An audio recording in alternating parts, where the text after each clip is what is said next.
लेके अपने टॉपिक का नाम, है ना, और टॉपिक है हमारा लोगों का इलेक्ट्रिसिटी। देखो बेटा, लास्ट टाइम जहाँ तक हम लोग पढ़े थे वहाँ के आगे हम लोगों को पढ़ना है। हम लोग जहाँ तक मुझे लग रहा है इलेक्ट्रिक करंट तक हम लोगों ने पढ़ लिया था, है ना, और जो फिलहाल छूटा हुआ है वो कवर हो जाएगा, उसके लिए परेशान मत हो। लेकिन ऑलमोस्ट हम लोगों ने इलेक्ट्रिक करंट तक जो है वो पढ़ लिया था। ठीक, एक मिनट। हाँ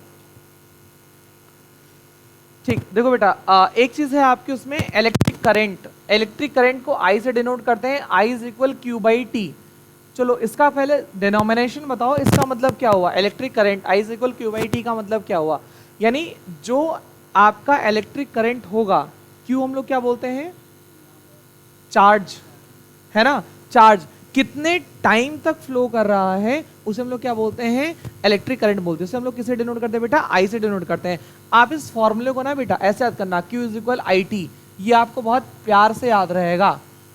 आपको क्वेश्चन देखा न्यूमेरिकल्स में बोलेगा कि एक मान लो कोई आपका कंडक्टर वायर है, चालक तार है ना, उसमें इतनी एम्पियर की जो धारा है, इतने एम्पियर की धारा है या जो करंट है वो फ्लो कर रही है 5 सेकंड तक।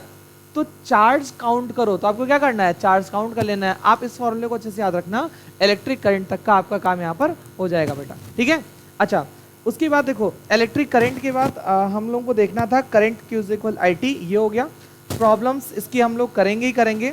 अच्छा, direction of electric current most important है। डायरेक्शन ऑफ इलेक्ट्रिक करंट अभी जैसे हम आपको बता रहे थे इसमें लिखा हुआ है the conventional direction of electric current from positive terminal of the cell to the negative terminal of the cell. देखो बेटा क्या रहा है कि सेल में 2 टर्मिनल होते हैं। आप कोई सा भी सेल यूज करो, जैसे घर में आपके घड़ियों में कौन सा सेल यूज होता है? आपके घर में कौन सा सेल यूज होता है? उसे कौन सा सेल बोलते हैं? घड़ी का सेल। कौन सा सेल बोलते हैं उसे जो घर में यूज होता है? उसे बोलते हैं बेटा ड्राई सेल। हिंदी में बोलते हैं शुष्क सेल, है ना, इंग्लिश में क्या बोलते हैं? ड्राई। क्योंकि अंदर उसका जो मटेरियल भरा होता है कैसा होता है? वो ड्राई सा होता है, इसलिए क्या बोलते हैं? Dry cell. ड्राई सेल में भी 2 टर्मिनल होते हैं। अगर आपने कभी कितने लोग ये बताओ कि कभी सेल को जीभ से चाट के चेक किया है कि ये काम कर रहा है कि नहीं कर रहा है? लोग ऐसे चेक करते हैं। मोबाइल की बैटरी चेक करो, समझ में आता है। चेक किया है कि मोबाइल की बैटरी?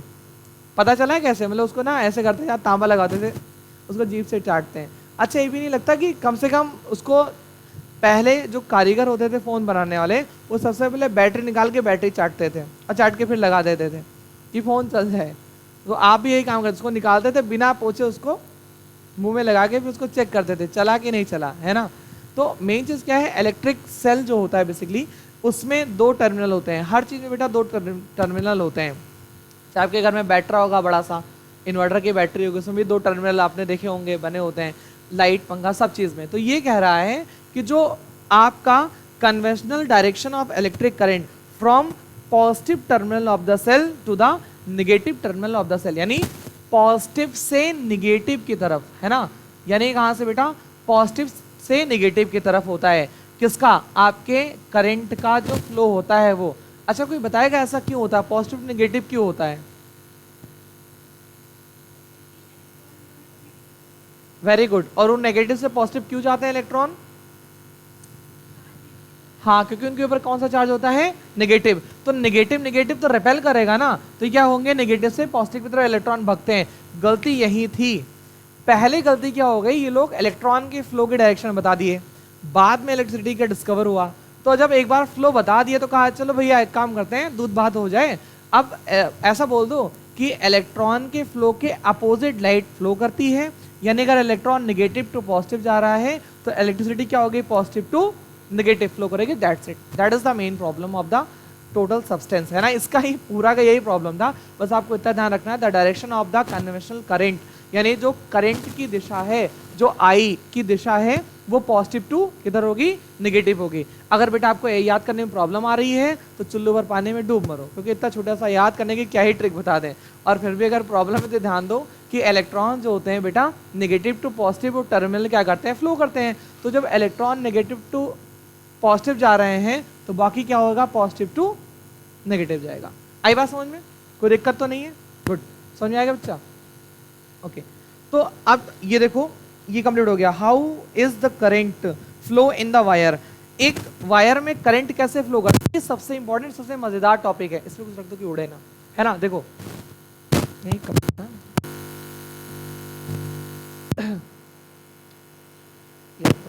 देखो बेटा, पता है हर एक वायर के अंदर फ्री इलेक्ट्रॉन होते हैं। भाई मैंने आपको बताया था कि करंट क्यों फ्लो करता है, because of free of electron. जितने मुक्त इलेक्ट्रॉन या फ्री इलेक्ट्रॉन होंगे उतने अच्छे से करंट फ्लो करेगा। तो जैसे मान लो ये सपोज दैट कोई कंडक्टर वायर है, this is the conductor wire, बस वाले कंडक्टर वाले वायर है। इसमें जो इलेक्ट्रॉन है ना, ये मान लो इलेक्ट्रॉन है बेटा, किसी की डायरेक्शन ऐसे है, ये इलेक्ट्रॉन है, किसी की डायरेक्शन ऐसे है, ये इलेक्ट्रॉन है, किसी की डायरेक्शन ऐसे है, ये इलेक्ट्रॉन है, किसी की डायरेक्शन जो है वो ऐसे है, ये इलेक्ट्रॉन है, किसी की डायरेक्शन ऐसे है।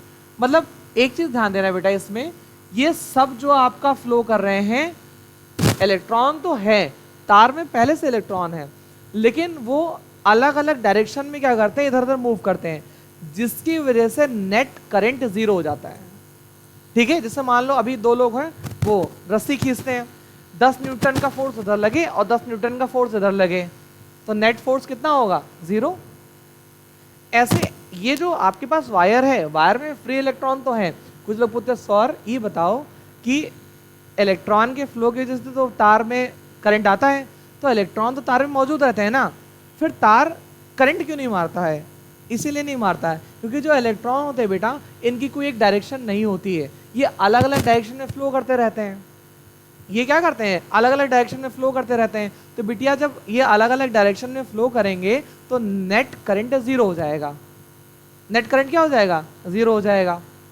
जैसे मान लो अभी कोई नाली में गिरा है, आप उसको खींच रहे हो, जितना फोर्स आप लगा रहे हो उतने किलो का है वो। मान लो आप 85 किलो का फोर्स लगा रहे हो, 85 न्यूटन का, वो 85 किलो का वैसे बैठा है गोबर गणेश की तरह, तो क्या वो ऊपर आ पाएगा? नहीं। क्यों? क्योंकि नेट फोर्स क्या हो जाएगा, जीरो हो जाएगा।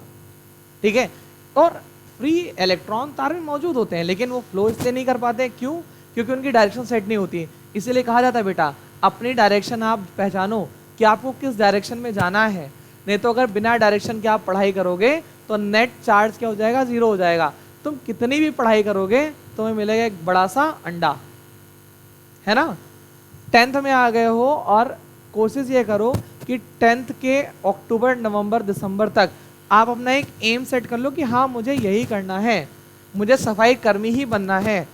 जो भी बनना हो या जो भी आपको भविष्य में करना हो वो डिसाइड कर लो, नहीं तो बिना डिसाइड करे यही होगा बेटा।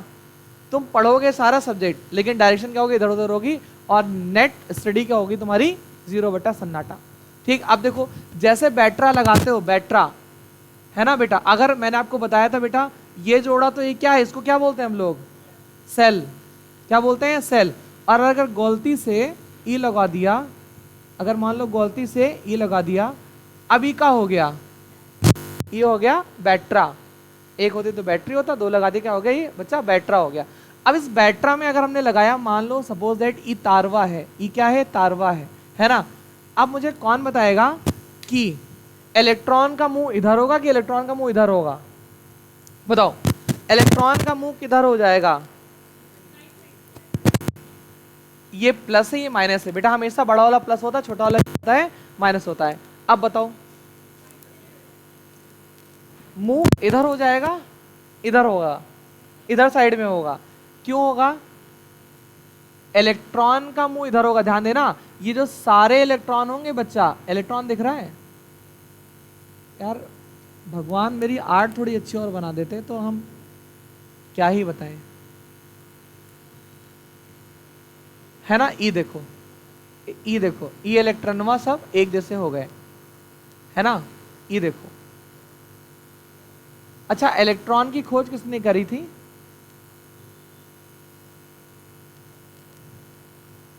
Who discovered electron, Thompson.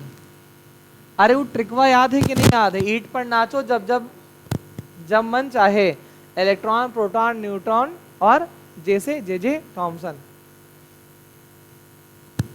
वाह, इलेक्ट्रॉन के ऊपर हम लोग सारी बातें कर रहे हैं और इलेक्ट्रॉन ही नहीं पता कि हु डिस्कवर्ड इलेक्ट्रॉन, है ना। तो थॉमसन महोदय ने इसको खोजा था। ठीक है, ऐसा इलेक्ट्रॉन कम से कम बेटा आप लोग 10th में हो, फूफा मौसा चाचा से बचने के लिए इलेक्ट्रॉन प्रोटॉन न्यूट्रॉन के बारे में पूरा इतिहास पढ़ डालो, नहीं तो जो 2-4 दिन वाले मेहमान आते हैं ना उठाई गिर इधर उधर से, वो सबसे पहले यही पूछेंगे, क्योंकि उन्हें आपकी टॉपिक से सिर्फ 2 चीजें पता होती हैं, इलेक्ट्रॉन के क्या कहात है, प्रोटॉन के क्या कहात है, बस। वो आपकी टॉपिक में ये नहीं जान पाएंगे इलेक्ट्रिसिटी किसे कहते हैं या क्या, कुछ नहीं, वो आपसे इलेक्ट्रॉन प्रोटॉन न्यूट्रॉन पूछेंगे। और बायोलॉजी में अगर पूछेंगे हिचकी कैसे आती है बताओ, ठीक है, सर क्यों दर्द करता है, मतलब वो ऐसे क्वेश्चन पूछेंगे कि आप सोचेंगे कहाँ फंस गए आकर के, है ना। लेकिन क्वेश्चन में कुछ ना कुछ तो लॉजिक रहता ही रहता है, इसलिए कम से कम आप अपनी तैयारी पूरी रखो, ठीक है बेटा। आप देखो इलेक्ट्रॉन जो है वो नेगेटिव टू पॉजिटिव जा रहा है, because electron have negative charge, that they gone towards the positive terminal, है ना। अभी पॉजिटिव टर्मिनल की तरफ जा रहे हैं, तो जो इलेक्ट्रिसिटी होगी वो कहां से बहेगी, पॉजिटिव टू नेगेटिव बहेगी, क्या होगी आपके, पॉजिटिव टू नेगेटिव बहेगी। आई बात समझ में, ठीक है। अच्छा एक चीज ध्यान दो, अगर इसमें से हम एक टर्मिनल हटा दें, पॉजिटिव या नेगेटिव हटा दें, तो क्या बिजली बहेगी कि नहीं बहेगी, नहीं बहेगी, काहे काहे काहे नहीं बहेगी,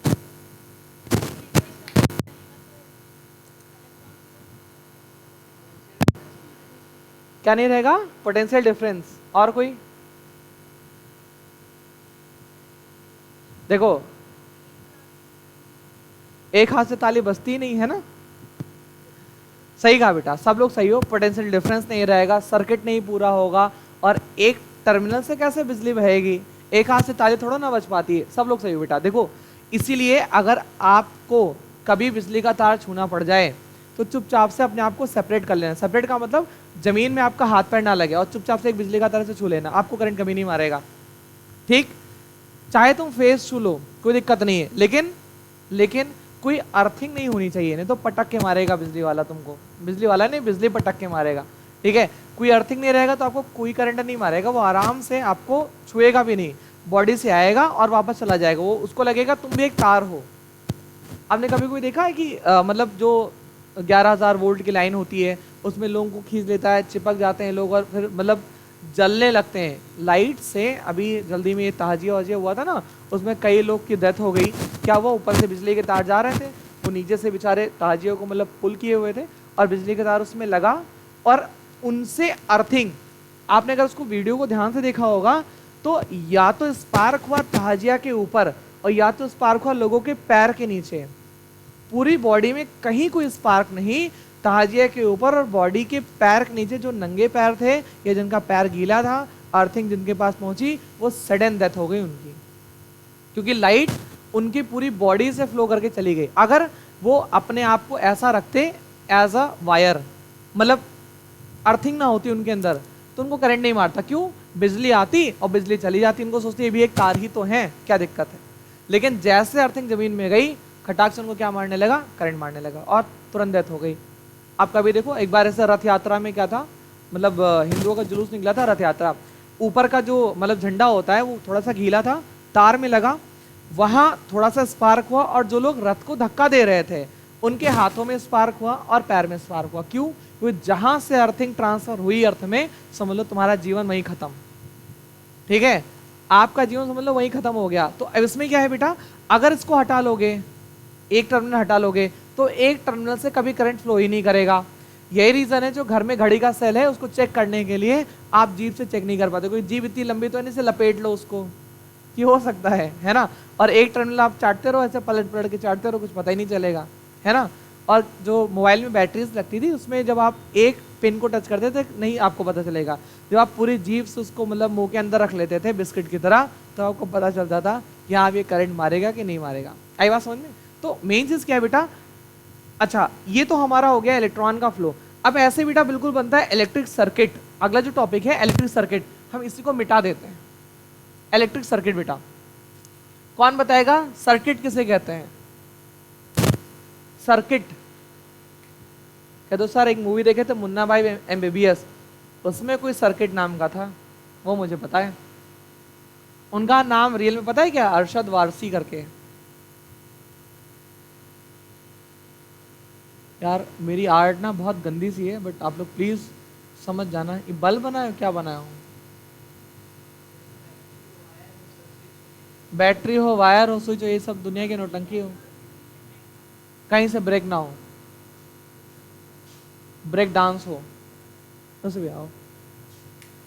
लेट कर दी भैया आने में, तो ज़्यादा लेट नहीं हुआ, बस आधा घंटा लेट हुआ। ठीक है, देखो ये हो गया एक बल्ब, मैंने बल्ब बड़ा बना दिया, बैटरी से तो बड़ा बल्ब बना दिया, कोई बात नहीं, भगवान मुझे माफ कर देगा। ये पंखा, ये हैवेल्स का पंखा है, एक पंखी छोटी है, ठीक है, और यहां पर बना दिया मैंने स्विच।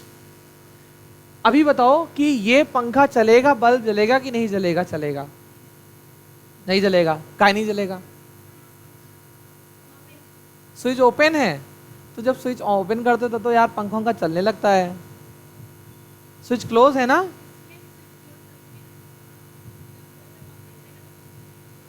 हाँ बेटा अभी ये स्विच ओपन है, ओपन का मतलब ये सर्किट अभी डिस्कनेक्टेड है। अब इसमें हमने कोई पिन लगा दी, अब ये स्विच क्लोज हुआ, स्विच नहीं क्लोज हुआ, सर्किट क्लोज हुआ, अभी तक सर्किट ओपन था, ये सर्किट अभी तक ओपन था, तो कुछ घुसेगा ही नहीं इसमें, तो पंखा बत्ती कहां से चलेगी? अब ये सर्किट क्या हुआ? This is the complete circuit. अब ये सर्किट क्या हुआ? ये सर्किट क्लोज हुआ। सर्किट क्लोज का मतलब कि अब ये लाइट जो है इस पूरे सर्किटवा में फ्लो करेगी। अब जो लाइट है इस पूरे सर्किटवा में आराम से क्या करेगी? फ्लो करेगी। आई बात समझ में? सर्किट इसे बोलते हैं, this is the close of circuit. तब ये चलेगा, है ना, ये पंखा चलेगा, ये बत्ती जलेगी, ये पंखा चलेगा, है ना। अब तो बहुत सारे पंखे आते हैं उसमें बत्ती लगी रहती है, देखे हो नहीं देखे हो, है ना, लेकिन मुझे लगता है वो बहुत जल्दी बेकार हो जाते होंगे। फिलहाल ये सारी बातें छोड़ो, अब एक बात बताओ, ये सीरीज में लगे हैं या पैरेलल लगे हुए हैं? अब इनका अरेंजमेंट देखो बेटा, बुक में लिखा हुआ है सिंबल, बहुत सारे सिंबल हैं, देख लेना कि किसको हम लोग रेजिस्टेंस बोलते हैं, किसको कैपेसिटर बोलते हैं, किसको हम लोग वायर्ड रेजिस्टेंस बोलते हैं, किसको हम लोग रेजिस्टेंस बढ़ाने घटाने वाला रेजिस्टेंस बोलते हैं। इसकी फोटो आपकी स्क्रीन पर मतलब लगा देंगे, जब इसको देखना उसमें आ जाएगा। बाकी आप लोगों के पास बुक है, आप लोग उसको देख लो। ये देखो ये बल्ब है ना। ओके, अब हम लोग यहाँ पर बात करते हैं सर्किट डायग्राम, है ना, सर्किट का डायग्राम। सर्किट मतलब वही मुन्ना भाई एमबीबीएस वाले सर्किट, उनका डायग्राम।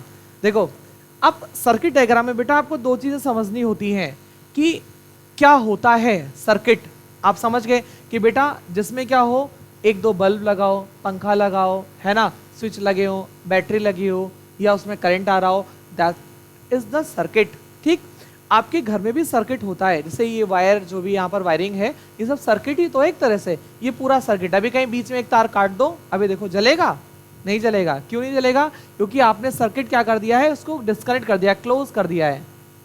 ठीक है, सर्किट क्या कर दिया? ओपन कर दिया, क्लोज कर दिया, तार हट गया, सर्किट ओपन हो गया, मतलब अब इधर का करंट इधर नहीं पहुंच पाएगा। जैसे आपके घरों में दीपावली के टाइम में जो झालर लगाते हैं, है ना, उसमें से अगर एक बल्ब खराब होता है तो उस लाइनअप के सारे लोग क्या हो जाते हैं? बुझ जाते हैं, है ना। क्यों? एक बल्ब खराब हुआ, सर्किट तुरंत ओपन हो गया, मतलब वहां से आगे बिजली नहीं पहुंच पाएगी, और जब बिजली नहीं पहुंचेगी तो लाइट जलने का कोई मतलब ही नहीं बेटा। कैसे लाइट जलेगी? आई बात समझो बेटा। तो ये सर्किट का सिस्टम होता है। अब देखो ध्यान देना, हम आपको दो चीजें बताएंगे, एक बताएंगे पहले पैरेलल और एक बताएंगे कि हम आपको सीरीज। देखो ये मान लो बैटरा है, ठीक, और यहां पर हम लगा रहे हैं रेजिस्टेंस, एक ही रेजिस्टेंस लगा रहे हैं, ठीक, एक ही रेजिस्टेंस लगा दिया बैटरा बना के, और एक मान लो ये बैटरा मैंने बनाया और एक मैंने यहां पर रेजिस्टेंस बना दिया, और एक मैंने यहां पर रेजिस्टेंस बना दिया। ठीक है, अब मुझे एक बात बताओ, एक पैरेलल में एक सीरीज में है, दिख रहा है? ये कैसा है? दो बनाएंगे तभी तो सीरीज होगी।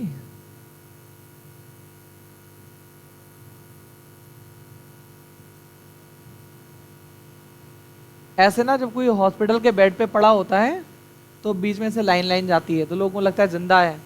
लाइन प्लेन मतलब एरोप्लेन, है ना, इंसान उड़ गया। ठीक है, देखो ये तो बेटा आपके सीरीज में लगा, ये पैरेलल में लगा है।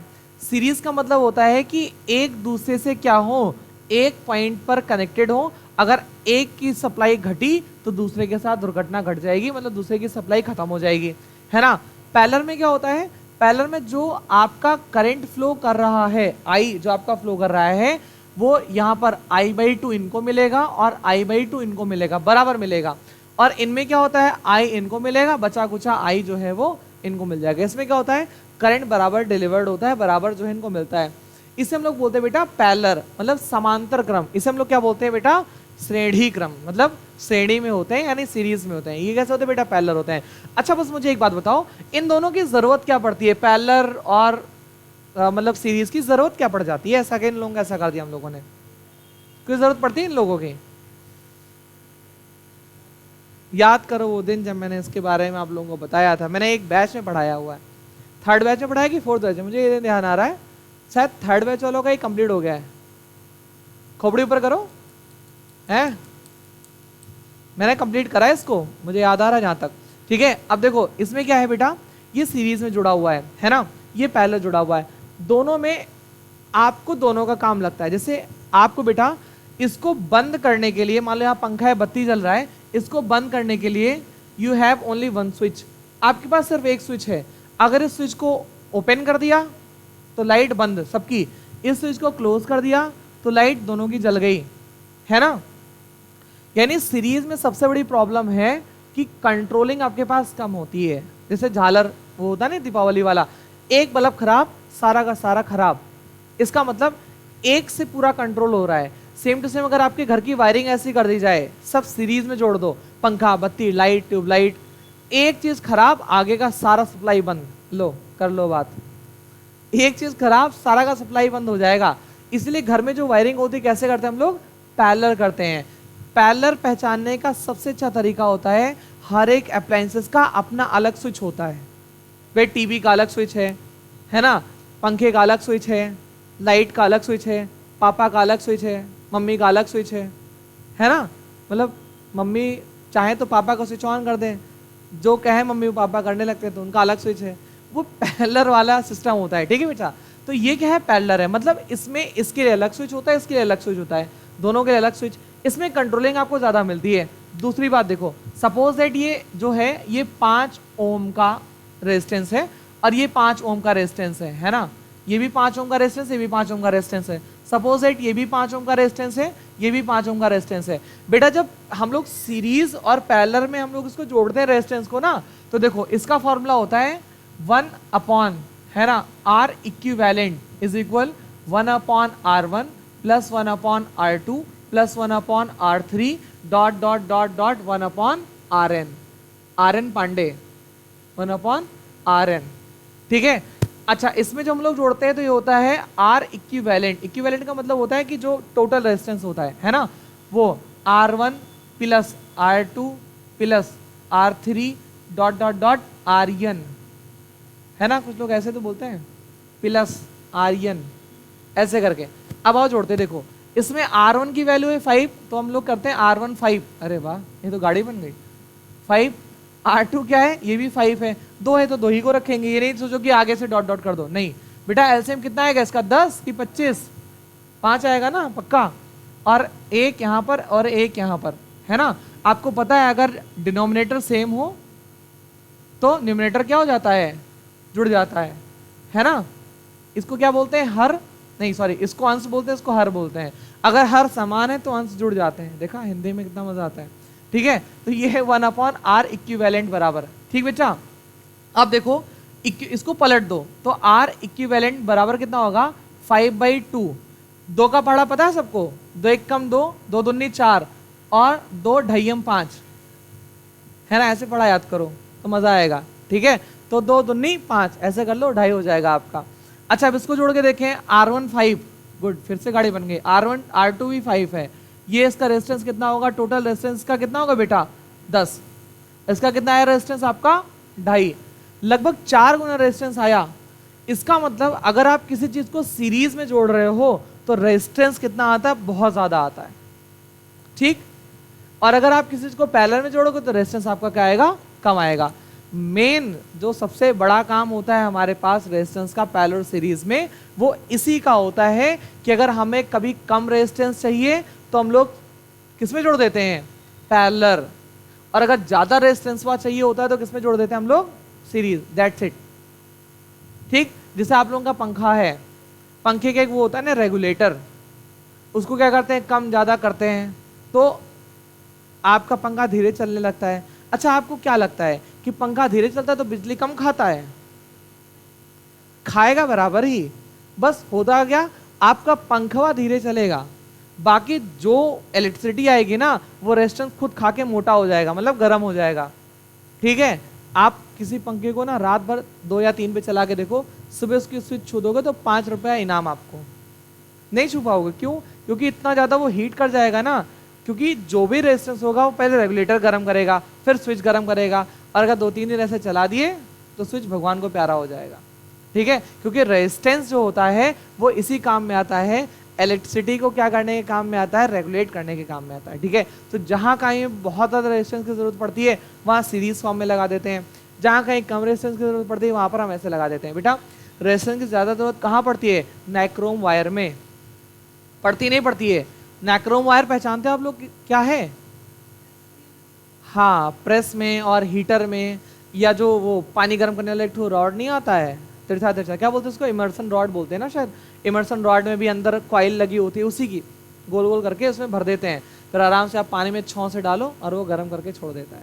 ठीक है, तो उसमें भी काम आता है। वो सारा का सारा कौन सा वायर होता है आपका? नाइक्रोम का वायर, क्योंकि उसके अंदर इतना ज़्यादा रेजिस्टेंस होता है कि वो अपने आप को गर्म कर लेता है। इससे कुछ लोगों के अंदर गुस्सा बहुत ज़्यादा होता है ना, उनको थोड़ा सा बोलते तो लाल लाल हो जाते हैं बिल्कुल से, तो वही नाइक्रोम वायर है, थोड़ा सा बिजली दो गर्म हो जाएगा, क्योंकि उसके अंदर रेजिस्टेंस बहुत ज़्यादा है।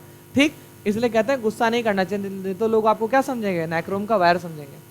आई बात समझिए, इसमें कोई दिक्कत तो नहीं है। तो एक होता है पैरेलल, एक होता है सीरीज, इसको ध्यान देना, ये दोनों फॉर्मूला भी समझना। अभी आगे बहुत प्यारे प्यारे से अच्छे अच्छे मखमली क्वेश्चन आएंगे इस पर बेस्ड, है ना, आपको लगा के उसके बताना रहेगा। तो सर्किट क्या बोल रहे थे? अच्छा, सर्किट डायग्राम। देखो बेटा, सर्किट डायग्राम में आपकी बुक में ना मैं एक सर्किट डायग्राम बना देता हूं। सर्किटवा का डायग्राम हुआ,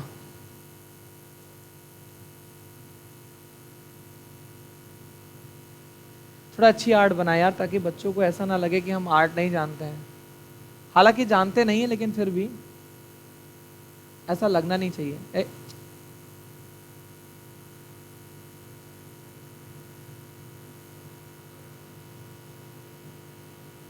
ठीक है, और उसके बाद बल्ब लगाया इसने।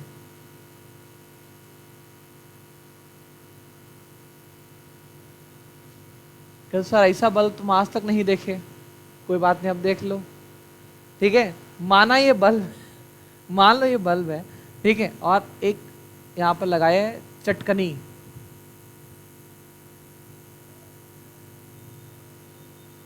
चटकनी मतलब जानते हो? स्विच। स्विच की हिंदी क्या होती है? चटकनी। तो कभी कभी लोग चार्जर लगा के चटकनी दबाना भूल जाते हैं, तो उनका फ़ोन 200% चार्ज हो जाता है ना। ठीक है, तो देखो ये बेटा सर्किट डायग्राम, अभी आप लोग समझ ही गए होंगे। एक चटकनी होनी चाहिए, एक बैटरा होनी चाहिए, है ना, बैटरी नहीं मतलब कोई सोर्स ऑफ इलेक्ट्रिसिटी होना चाहिए जहाँ से आपको इलेक्ट्रिसिटी मिले, चाहे इसको बाहर के खंभा से मेन तार में से ला के जोड़ दो 11,000 वोल्ट से, है ना। और ये आपका क्या होना चाहिए? बल्ब होना चाहिए, बल्ब। अच्छा, एक चीज़ और आपसे पूछेंगे, अभी आगे टॉपिक में आएगा, है ना। ये बताओ कि आपने सुना ना 11,000 वोल्ट की लाइन, 22,000 वोल्ट, 64,000 वोल्ट, ये इतना हायर वोल्ट क्यों, वोल्टेज क्यों रखते हैं? जबकि आपके घर में जो आता है 220 वोल्ट आता है, 220 वोल्ट, 440 वोल्ट, है ना, इतना ही आता है। लेकिन जो तार में दौड़ाते हैं इतना हायर क्यों रखते हैं?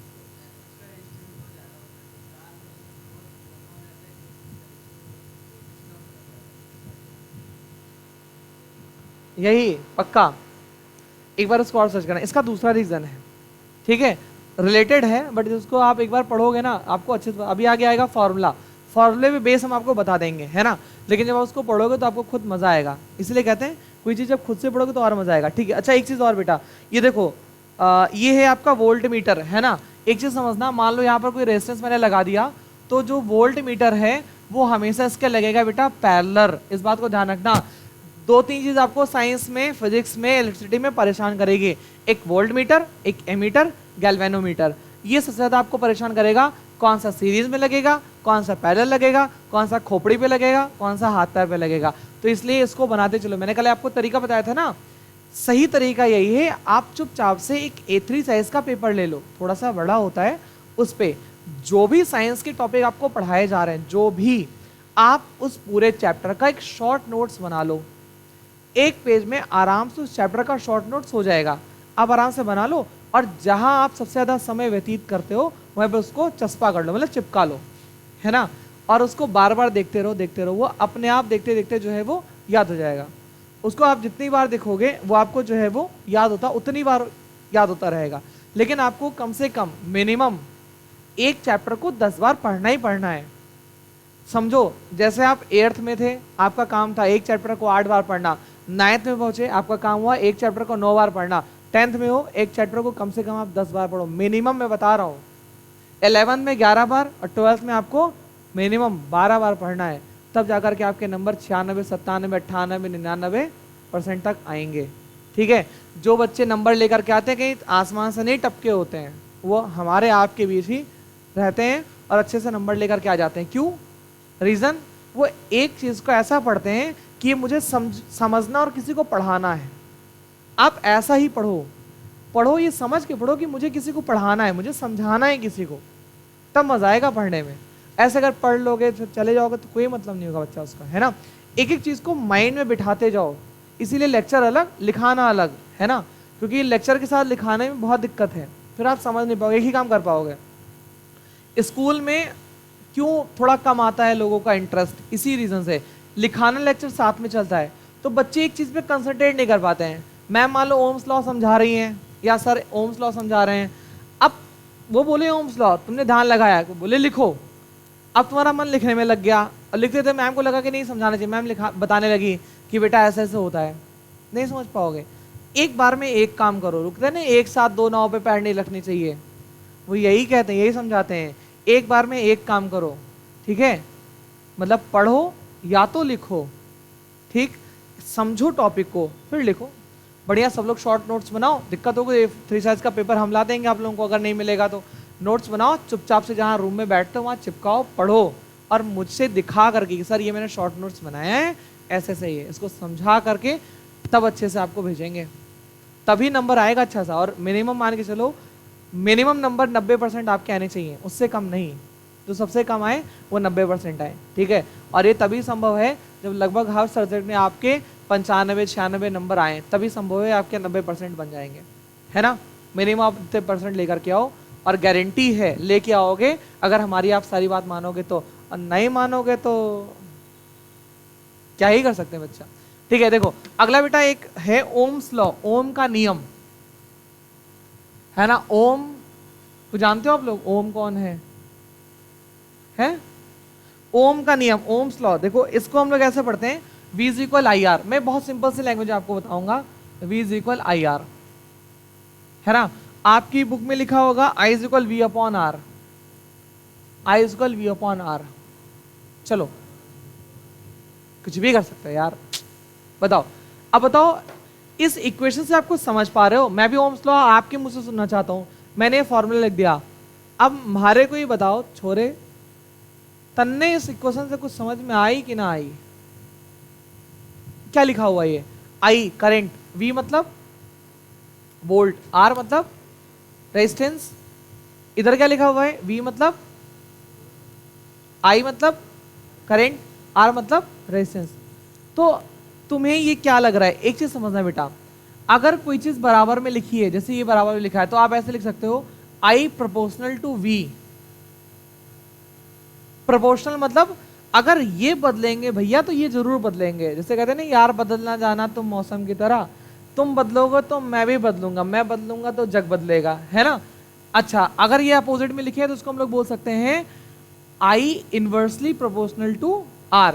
हिंदी बोलते हैं अनुक्रमानुपाती, इसको बोलते हैं व्युत्क्रमानुपाती, अनुक्रमानुपाती, व्युत्क्रमानुपाती। अगर ये बदलेंगे, रुक जा, ये बदलेंगे तो इन पे इनवर्स का प्रभाव पड़ेगा। मतलब अगर इनके पास पैसा ज्यादा हुआ तो इनके पास पैसा कम हो जाएगा, ठीक, समझे। जैसे ये हैं आपके माँ बाप, मतलब ये समझ लो आपके मम्मी पापा, ये आप, अगर मम्मी पापा के पास पैसा ज्यादा है तो आपके पास पैसा ज्यादा, जाहिर सी बात है। पापा ढेर सारा पैसा लाएंगे, गड्डी आप निकाल लोगे, पापा जान भी नहीं पाएंगे। इसे बोलते हैं हम लोग क्या? प्रोपोर्शनल, सीधे इफेक्ट। इसमें इन्वर्सली प्रोपोर्शनल। ये आपके भैया हैं, है ना, भैया के पास पैसा कम है तो पक्का तुम्हारे पास पैसा नहीं होगा, ये जान लो। जितना पैसा होगा भैया सब ले लेंगे, वो अमीर हो जाएंगे, तुम्हारे पास पैसा कम हो जाएगा। ठीक है, ये होता है इन्वर्सली प्रोपोर्शनल। तो ये क्या कहता है, ये फॉर्मूला बताता है कि भैया जो किसी तार में, अगर कोई मान लो तार है, अगर उसमें करंट फ्लो कर रहा है तो वो करंट उसके अंदर जो भी जितनी भी वोल्टेज करंट होगा उसके प्रोपोर्शनल होगा, और तार के रेजिस्टेंस के क्या होगा, इन्वर्सली प्रोपोर्शनल होगा। मतलब बेटा अगर तार का रेजिस्टेंस बढ़ाओगे तो करंट घटेगा, और अगर ये घटाओगे तो करंट क्या होगा, बढ़ेगा। रेजिस्टेंस बढ़ा दोगे तो करंट क्या होगा, घट जाएगा, और रेजिस्टेंस अगर घटा दोगे तो करंट क्या हो जाएगा, बढ़ जाएगा। इसमें क्या है, वोल्टेज बढ़ाओगे तो करंट बढ़ेगा, वोल्टेज कम करोगे तो करंट क्या होगा, अपने आप कम होगा। इसीलिए जो 22,000 वोल्ट 64,000 वोल्ट होता है ना, उसका वोल्टेज बहुत बढ़ा देते हैं, क्योंकि उसे बेटा बहुत दूर तक जाना होता है। और दूर तक जाने में दो चीजें होती हैं, एक तो रेजिस्टेंस ज्यादा हो जाता है, क्योंकि लंबा तार है, जितना लंबा तार जितना मोटा तार उतना ज्यादा रेजिस्टेंस। ठीक है, तो अच्छा इसमें क्या बहुत दूर तक जाना होता है, तो दूर तक जाने की वजह से क्या होता है, उसमें दूर तक जाने की वजह से उसमें रेजिस्टेंस बढ़ जाता है, इसीलिए इसको वोल्टेज खूब बढ़ा देते हैं। 64,000 वोल्ट, आओ मैदान में जहां तक पहुंचना होता है उसमें डायरेक्ट पहुंच जाता है, और उसके बाद वहां लगाते हैं एक ट्रांसफॉर्मर, ट्रांसफॉर्म करते हैं, मतलब जो वोल्टेज है उसको आपके घर में जाने लायक बनाते हैं। नहीं तो पता है 64,000 वोल्ट तुम्हारे घर में भेज दिए, तुम्हारा घर ना होकर के शमशान घाट हो जाएगा, फिर वो है ना, सारी चीजें दगदगा जाएंगी, फिर दीपावली है घर ही में बन जाएगी। आई बात समझ में? तो ये बेटा होता है ओम का नियम। ओम का नियम आपसे एग्जाम में नहीं पूछा जा सकता है, अगर पूछा जाएगा भी तो बहुत इजी है, इस पे बेस क्वेश्चन पूछे जाएंगे बेटा आपसे, है ना, इसके यूजेस पूछे जाएंगे, इसके बेस आपसे क्वेश्चन पूछे जाएंगे। जैसे अब मान लीजिए ओम, ओमोआ का नियम है, सॉरी फॉर दैट, बट ये ओम का नियम है, कह रहा है एट कांस्टेंट टेम्परेचर, मतलब तापमान क्या होना चाहिए, कांस्टेंट होना चाहिए, नहीं तो अगर तापमान ज्यादा करोगे तार गल जाएगा, है ना। At constant temperature the current flowing through a conductor is directly proportional to potential difference, voltage मतलब पोटेंशियल डिफरेंस के डायरेक्टली प्रोपोर्शनल होता है, एंड क्या कह रहा है, proportional difference across the end, मतलब कह रहा है बेटा कि ये मान लो तार है, एक यहाँ का पोटेंशियल डिफरेंस, एक यहाँ का पोटेंशियल डिफरेंस, जो आई होगा बेटा इस दोनों के पोटेंशियल डिफरेंस के इनवर्सली प्रोपोर्शनल होगा। यानी अगर पोटेंशियल डिफरेंस बढ़ेगा तो करंट बढ़ेगा, और अगर क्या होगा आपका पोटेंशियल डिफरेंस घटेगा तो आपका आई जो है वो अपने आप घट जाएगा। ठीक है, अब इसे में वो मतलब पूरा का पूरा दे रखा है,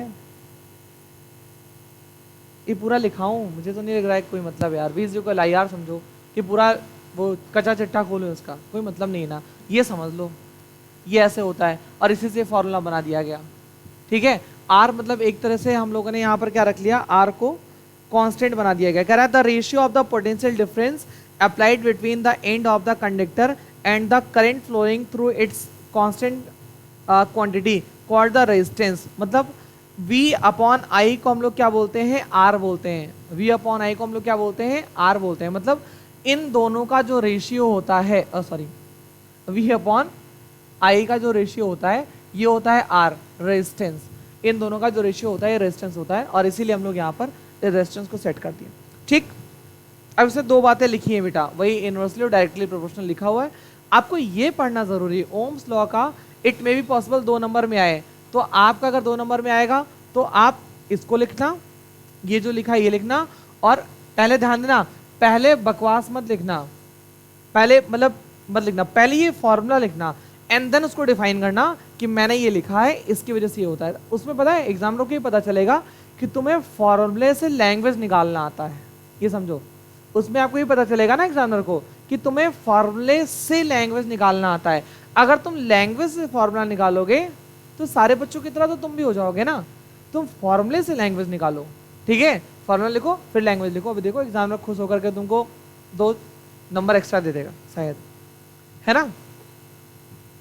ठीक, ओके, अब रेजिस्टेंस ऑफ ए कंडक्टर, मतलब रेजिस्टेंस ऑफ ए कंडक्टर क्या कह रहा है, पोटेंशियल डिफरेंस अपॉन करंट, वही चीज है the property of the conductor due to which its oppose the flow of the current through its called the resistance. मतलब वो प्रॉपर्टी रेजिस्टेंस किसे कहते हैं कि अगर कोई चीज फ्लो कर रही है और उसका कोई विरोध कर रहा है तो उसे हम लोग क्या बोलते हैं, उसे हम लोग बोलते हैं रेजिस्टेंस बोलते हैं। मतलब दिक्कत हो रही है उसे चलने में, फ्लो करने में, सर्जरी में दिक्कत हो रही है, उसे हम लोग क्या बोलते हैं, उसे हम लोग बोलते हैं कि रेजिस्टेंस है ये।